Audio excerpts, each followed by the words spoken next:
시편 119편 1절로 8절까지 말씀 같이 한 목소리로 읽습니다. 1절입니다. 행위가 온전하여 여호와의 율법을 따라 행하는 자들은 복이 있으며 여호와의 증거들을 지키고 전심으로 여호와를 구하는 자는 복이 있도다. 참으로 그들은 불의를 행하지 아니하고 주의 도를 행하는도다. 주께서 명령하사 주의 법도를 잘 지키게 하셨나이다. 내 길을 굳게 정하사 주의 율례를 지키게 하소서. 내가 주의 모든 계명에 주의할 때에는 부끄럽지 아니하리이다.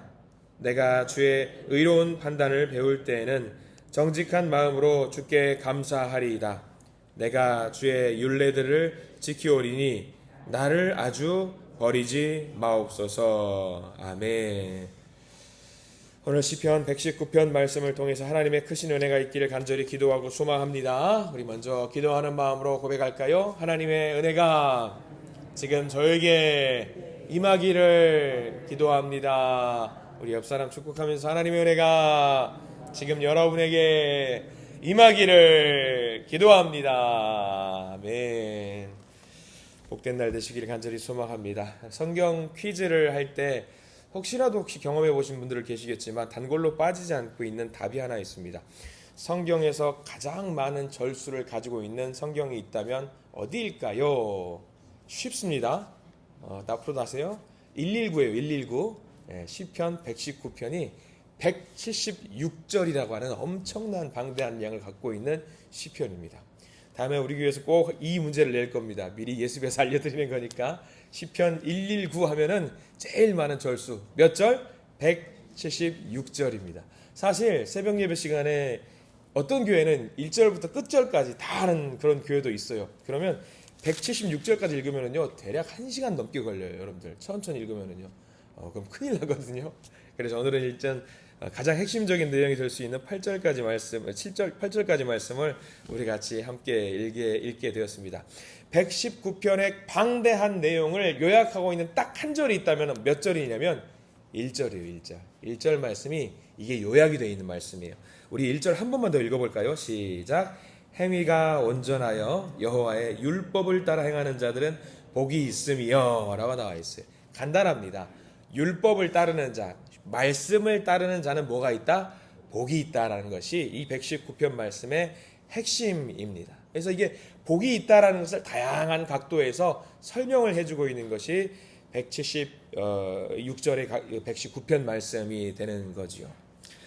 이 119편의 말씀을 쭉 묵상하다가 그래 우리가 말씀 따라 살아야지, 율법 따라 살아야지라고 생각을 하면서 문득 드는 생각이 하나 있더라고요. 저도 성도님들에게 예배가 끝나고 말씀이 끝나고 하면은 간혹 가다가 한 번씩 듣는 이 말이 있어요. 뭐냐면 목사님 말씀대로 해서 제가 눈이 뜨였습니다. 목사님 말씀대로 살았다니 정말 길이 열렸던 것 같습니다. 라고 해서 감사의 표현이라든가 은혜의 말씀을 서로 공유하는 적이 더러 있습니다. 제 기분이 어떨까요? 목사님 말씀대로 했더니 정말 길이 딱 뚫린 것 같아 마음이 트였어요.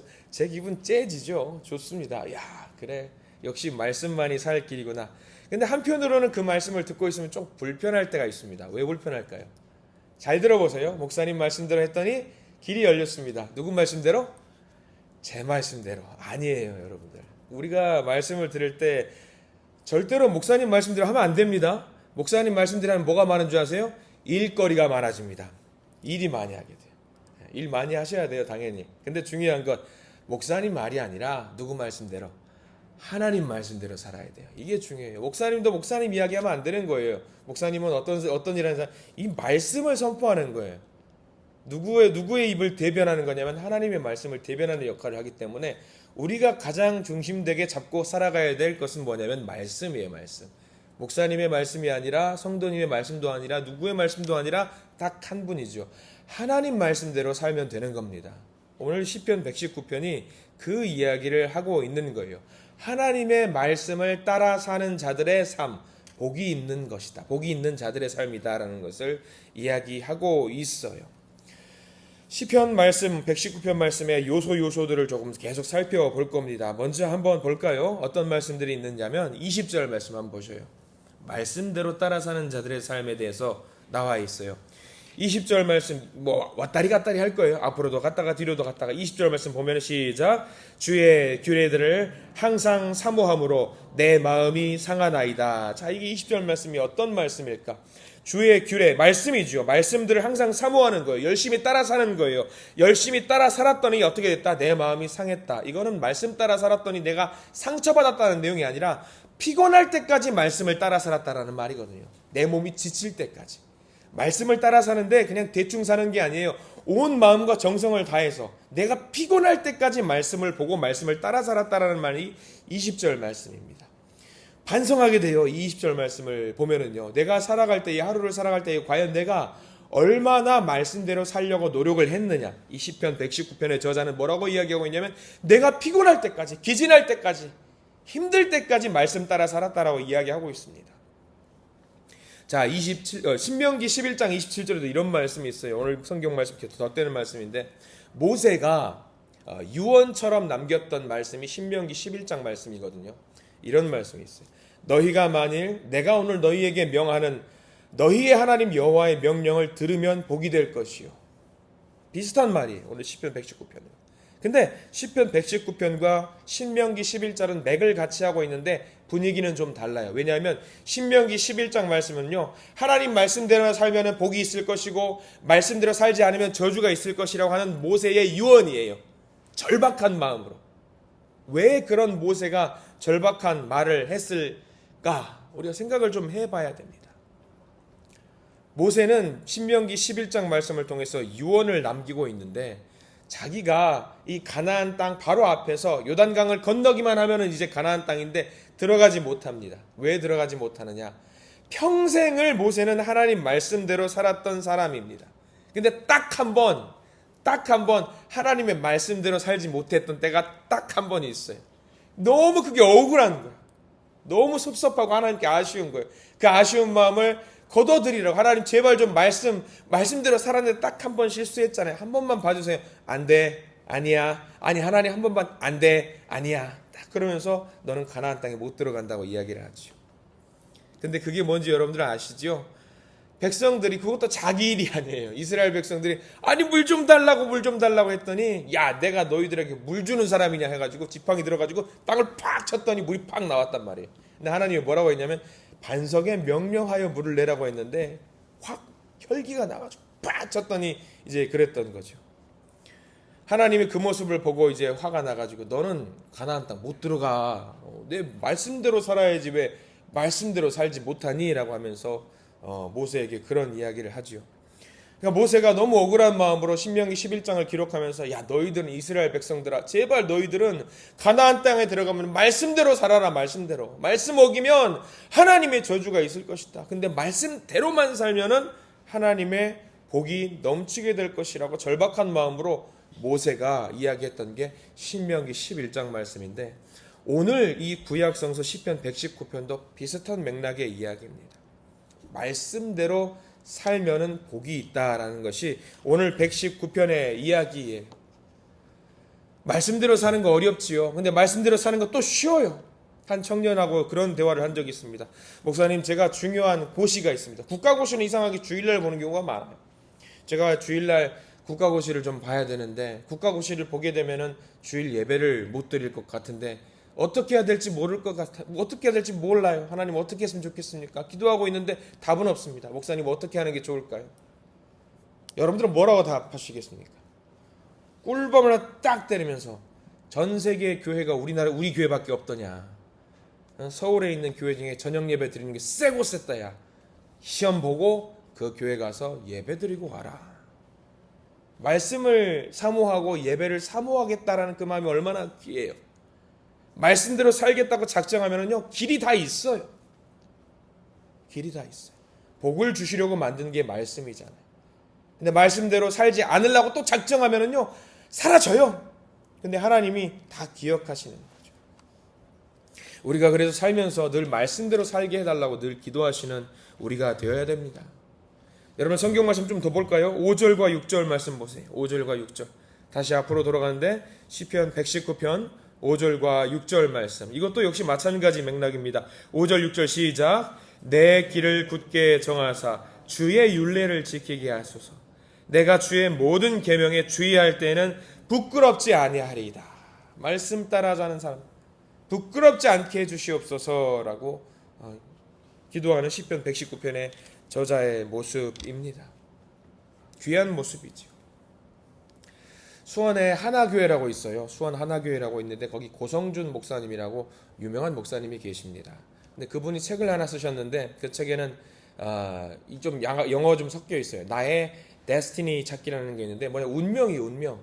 여기서 운명을 좀 다른 말로 해가지고 하나님의 계획 찾기라는 책을 썼어요. 근데 그 책에 그런 내용이 에피소드가 여러 가지가 요소 들어있는데 하나의 에피소드가 그런 내용이 있더라고요. 어느 회사의 과장이 갑자기 세상을 떠났어요.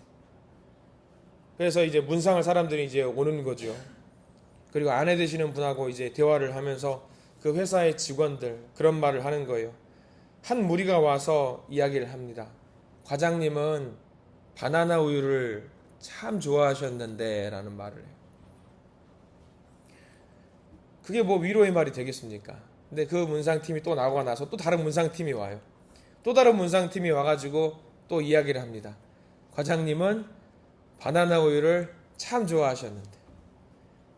그리고 또 문상팀이 또 나가요. 세 번째 문상팀이 와요. 세 번째 문상팀이 와서 그 아내 되시는 분한테 하는 말이 무슨 말이냐면 과장님은 바나나 우유를 참 좋아하셨는데. 그리고 이야기가 끝나요. 밑도 끝도 없어요. 그냥 그게 이야기가 끝나요. 근데 그 이야기를 보면서 많은 생각을 하게 되는 거예요. 여러분들이 무슨 생각을 하시는지 모르겠습니다. 저는 그 이야기를 보면서 그 생각이 들었어요.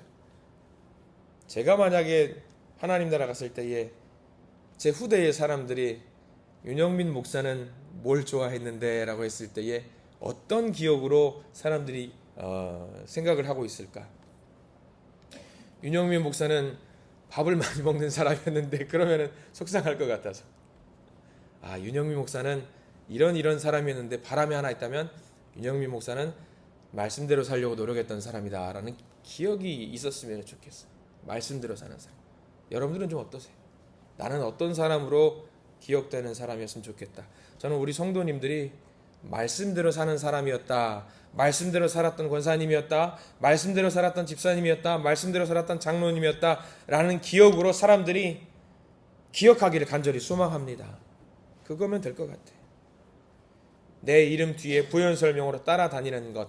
말씀대로 사는 사람. 우리 하나님의 사람들은 다른 것도 중요하겠지만 다른 무엇보다 중요한 것이 있다고 하냐면 하나님의 말씀이에요. 말씀. 하나님의 말씀이 얼마나 귀한지 119편은 계속 설명하고 있는데 쭉 넘어가 볼까요? 72절 말씀 가보겠습니다. 72절 말씀 한번 볼까요? 72절 말씀 보면은 말씀에 대해서 설명하고 있어요. 72절 시작. 주의 입의 법이 내게는 천천 금은보다 좋으니이다. 돈보다 더 좋다. 물질보다 더 좋다. 그리고 103절 말씀 넘어가 볼까요? 우리 성도님들 중에 가끔 저에게 이런 말씀 해주시는 분이 계세요. 103절 말씀도 우리 밑줄 그어가면서 한번 읽어볼까요? 103절 시작. 주의 말씀의 맛이 내게 어찌 그리 단지요 내 입에 꿀보다 더 다니이다. 여러분들 이 말씀 믿어지십니까? 천만 금은보다 귀하고 꿀보다 더 단 말씀. 가끔 저에게 이런 말씀 해주세요. 목사님 말씀이 정말 달아요. 말씀이 정말 달아요. 근데 한 분은 또 그렇게 말해요. 저는 단 거 싫어하는데요. 저는 담백한 거 좋아하는데요. 말씀이 그럼 담백할 수 있지요. 그래요. 말씀이 달고 정말 담백하고 얼마나 귀하다는 것을 우리가 알고 말씀을 계속해서 묵상하면서 그 말씀을 통해서 주시는 복을 마음껏 누리시기를 간절히 축원합니다. 이렇게 어떻게 하면 이렇게 말씀이 달게 될까? 간단합니다. 성경에도 이런 말씀들이 있더라고요. 몇 가지로 좀 알려드리자면 히브리서 4장 12절 말씀, 여러분들이 아시는 말씀이에요. 히브리서 4장 12절. 하나님의 말씀은 살아있고 활력이 있어 좌우의 날선 어떤 검보다 예리하여 혼과 영과 및 관절과 골수를 찔러 쪼개기까지 하며 또 마음의 생각과 뜻을 판단하나니. 말씀이 살아있어요. 말씀이 살아있기 때문에 말씀이 살아있다라고 믿는 자에게는요, 이 말씀이 달아요. 그러니까 우리가 말씀을 받아들일 때에 그 말씀이 살아 역사한다라고 생각을 하고 우리가 받아야 되는 겁니다. 저도 우리 예배들을 늘 준비하면서 항상 말씀을 보는데 말씀 보면서 늘 정말 내게 주시는 말씀 같다, 또는 우리 교회에 주시는 말씀 같다라는 생각이 들 때가 많습니다. 너무 힘든 일이 하루에 있었는데, 피곤한 일이 있었는데 말씀을 펴가지고 늘 순서대로 쭉 말씀을 읽어나가다 보면은요, 늘 한 절씩 읽는 말씀, 한 장씩 읽는 말씀인데 이 말씀이 신기하게 지금 딱 나에게 필요한 말씀일 때가 너무나도 많더라고요. 딱 그때마다 느끼는 거죠. 말씀은 진짜 살아 역사하는구나. 살아 역사해서 나에게 늘 양식으로 이렇게 하나님이 주시는구나. 쉽게 예를 들어볼까요? 말씀을 많이 하는 거 그 문제가 아닙니다. 한번 점검해 보세요. 항상 기뻐하라, 여러분들 아는 말씀이잖아요. 근데 말씀대로 사는 게 그렇게 힘들죠. 원수를 사랑하라, 알아요 몰라요? 다들 알아요. 말씀대로 살면 되는데 그게 그렇게 안 되나 봐요. 아는 것에 그치면 안 되는 거예요. 늘 이렇게 달디란 말씀을 먹고 행동으로 뿜어내야 되는 것이 이 말씀이 살아 역사하는 거 아니겠습니까? 우리 성경책 읽는 거 말고요, 성경책 읽지 말고 말씀을 읽어 나가시기를 간절히 부탁을 드립니다. 이렇게 말씀을 읽고 말씀대로 살아야지 하나님이 주시는 복을 받을 수 있는 거예요. 반대로 무서운 거는 모세가 이야기했던 것처럼 말씀을 떠나서는요, 우리는 살 수가 없다라는 것을 아시기 바랍니다. 우리의 영은요, 우리의 육이 계속 밥을 먹어서 살 수 있는 것처럼 우리의 영도 마찬가지로 양식을 먹어야 돼. 그 양식이 뭐냐면요, 말씀이에요. 그래서 우리가 새벽 때 이렇게 매일같이 말씀을 보는 이유가 여기 있는 거예요. 이 말씀 먹고 오늘 하루 살아가게 해달라고 기도하는 거죠. 말씀 이거 한 번 먹고 끝날 수 있어요? 여러분 하루에 밥 몇 끼 드세요? 적게는 2끼, 또 많게는 3끼, 저희 아들은 5끼도 먹는데, 그렇게 많이 먹는 이유가 뭐가 있어요? 힘을 얻으려고. 말씀도 새벽녘에 이렇게 한 번 읽고 끝내면 안 되는 거예요. 계속해서 보셔야 돼요. 계속해서. 그래야지 하나님이 주시는 이 정말 달디단 양식을 우리가 먹을 수 있는 거 아니겠습니까? 오늘 여러분들 기회가 되면은요, 반드시 119편을 1절부터 176절까지 천천히 한번 읽어보세요. 이 말씀이 주는 은혜와 말씀이 주는 복이 넘친다라는 것을 깨닫고, 이 달디단 말씀이 어떤 말씀이 숨어 있나 176절까지 꼭 한번 읽으시고 이 말씀의 소중함을 깨닫는 시간을 가지시기를 부탁을 드립니다. 말씀이 나를 주장하고 말씀이 나를 조종하고 말씀이 나를 인도하는 것을 경험하는 하루가 되시기를 간절히 소망합니다. 그래서 그 하나님의 말씀, 그 말씀 따라 복된 삶을 사시는 우리 모든 믿음의 성도님들 되시기를 간절히 축원합니다. 기도하겠습니다. 거룩하시고 자비로우신 하나님, 오늘 시편 119편을 통해서 주님의 율례와 법도를 사랑하며 그 길을 따라 사는 자에게 넘치도록 복을 허락해 주신다는 것을 다시 한번 확인하게 됩니다. 주님, 우리가 주의 말씀을 따라 걸을 때에 우리의 삶의 길이 밝아지고 마음이 견고해짐을 고백합니다. 말씀을 붙드는 자에게 주시는 평안과 지혜가 있는 줄 믿습니다. 어떤 환난 속에서도 흔들리지 않는 위로를 말씀을 통해서 경험하게 될 줄 믿습니다. 날마다 그 복의 길을 경험하게 해 주시옵소서. 말씀을 사랑하는 자의 입술에 찬양이 끊어지지 않게 하시고 기도가 끊어지지 않게 하시고 주님의 언약을 붙드는 자의 삶에서 주님의 선하신 역사하심이 드러나게 해 주시옵소서. 고난 가운데서 주의 말씀을 소망으로 삼게 하시며 말씀을 붙들어 살아가는 모든 순간이 하나님의 은혜로 매분 매순간 가득 차게 해 주시옵소서. 감사드리며 우리를 말씀의 길로 인도하시는 예수 그리스도의 이름으로 기도드립니다. 아멘.